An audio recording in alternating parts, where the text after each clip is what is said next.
大家好，我是维玲阿姨。今天我们来做巧克力裂纹饼干。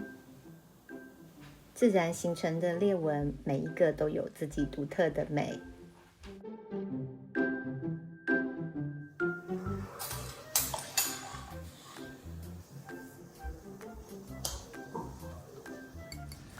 可可粉加入细砂糖以及融化的奶油或者是沙拉油，搅拌均匀。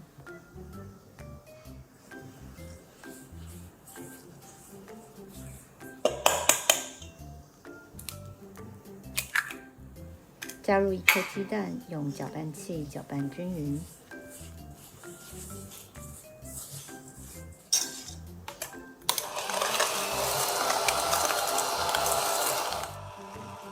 加入香草精，继续的搅拌。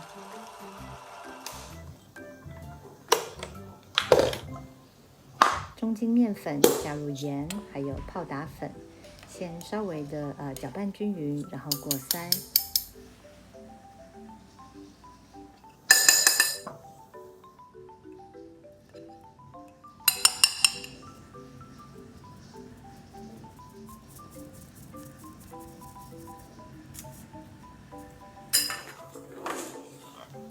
轻轻的搅拌均匀，用按压的方式直到没有干粉就可以了。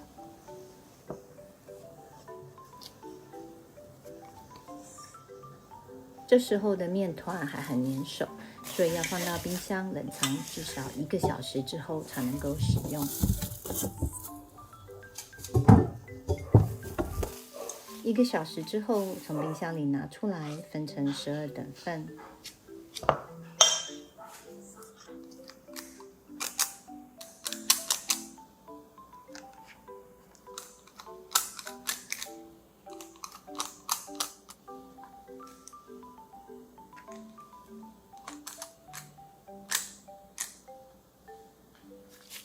滚圆每一个小面团，然后沾上细砂糖，之后再沾上1层糖粉。饼干上面铺的这一层细砂糖，就是造成饼干会自然形成开裂的原因，所以这个步骤不能够省略。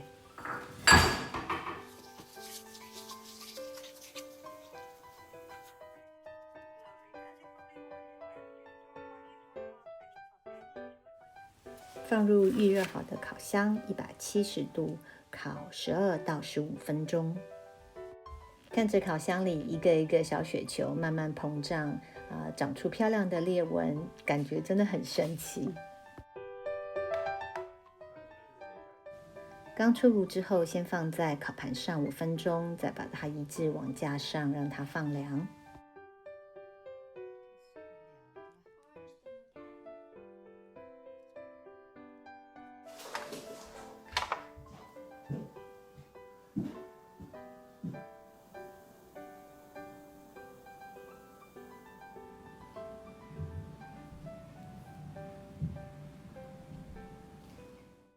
如果你喜欢今天的视频，请帮我点赞，并且订阅我的频道。我们下次再见，拜拜。